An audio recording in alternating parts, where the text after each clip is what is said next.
সরকার দিয়ে দা উন্নতি করে পেলাই আর গরিব দিকে মানে বুঝি ভাই ও জনলাই চলিবে চল ফাইলেম ঘর পাই ওষুধ ফাইলেম খাদ্য পাই বুঝি ফাইলেম দুটা ছাগল পাইছি আমাদের এই জন্য দিচ্ছে যে হালদা নদীতে মাছগুলা যায় সেই জন্য 5 মাস বন্ধ দিছে আমরা সাগরে যেন মাছ না ধরি সেজন্য দিচ্ছে আমাদের উপকার হচ্ছে সেজন্য আমরা সরকারকে ধন্যবাদ জানাচ্ছি। সরকারে আমরা চাল দিছে আমরা এই চাউল পালাইয়া এই চাউলের মানে বাচ্চা দিব এই বেশি আমরা চলব সংসার চলাব।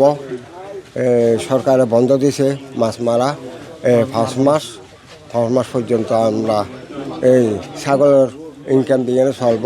হালত জাল বইতাম তারপর এখন চাল ফালাই না বন্ধ দিয়ে 5 মাস এই চাল বন্ধের সময় চাল ফালাই তাহলে আর উন্নতি করছেন দেন। টানা 7ম-বারের মতো বেস্ট টিস্যু পেপার ব্র্যান্ড হিসেবে স্বীকৃতি পেয়েছে বসুন্ধরা টিস্যু। আসলে আমার মেইন আহ্বানটা হচ্ছে আমাদের যারা এই যে কৃষক পর্যায়ে যারা আজকে উপকারভোগী তাদের প্রতি আপনারা যে জিনিসগুলো পাচ্ছেন সরকারের পক্ষ থেকে আশা করি এটা সর্বোত্তম ব্যবহার করবেন।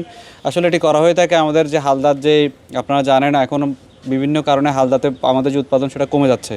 তো এটা যাতে বিকল্প এই যে আমাদের যে পদ্ধতি এটা অনুসরণ করার মাধ্যমে আমাদের যে ইয়ারা আছেন মৎস্যজীবী ভাইয়েরা আছেন ওনারা এটাকে তাদের বিকল্প আয়ের উৎস হিসেবে কাজ করবে এবং আমাদের যে 5 মাস ওনাদেরকে যে মানে অন্য উপায়ে জীবিকা অর্জন করতে হয় সেটাকে তারা এই ছাগল চাষের মাধ্যমে ওনারা এটা ধরে রাখতে পারবেন এবং পাশাপাশি অন্যান্য কর্মকাণ্ডের মাধ্যমে তারা তাদের এই মৎস্যজীবী আহরণ থেকে তারা বিরত থাকবেন এবং এর মাধ্যমে আমাদের হালদায় যে মৎস্যের যে অভয়ারণ্য এটির যে ঐতিহ্য এবং এটির যে সংরক্ষণ সেটি বজায় থাকবে। উন্নয়ন এবং ব্যবস্থাপনা প্রকল্পের আওতায় আজকে আমাদের পটিয়া উপজেলায় 20 জন দরিদ্র নিবন্ধিত মৎস্যজীবীর মাঝে আমরা 2টি করে স্ত্রী ছাগলের খাবার ছাগলের ঘর এবং ওষুধ প্রদান করেছি। আমরা জানি হালদা আমাদের দক্ষিণ এশিয়ার একমাত্র নদী যেখান থেকে আমাদের নিষিক্ত রুই জাতীয় মাছের ডিম সংগ্রহ করা হয়। এই হালদা প্রকল্পের আওতায় চট্টগ্রামের 9টি উপজেলা তার মধ্যে পটিয়া একটি যেখানে আমাদের চানখালী এবং শিকলবাহা এবং কর্ণফুলী এই 3টা নদী আছে।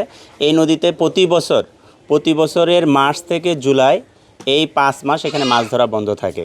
এজন্য জেলেদের বিকল্প কর্মসংস্থানের জন্য সরকারের এই উদ্যোগ এবং এই বিকল্প কর্মসংস্থানের অংশ হিসাবে আজকে এই দরিদ্র জেলেদের মাঝে নিবন্ধিত জেলেদের মাঝে ছাগল বিতরণ করা হয়েছে। এখানে প্রতিজন ব্যক্তির জন্য 30,000 টাকা করে বাজেট এই 4টা আইটেমের জন্য।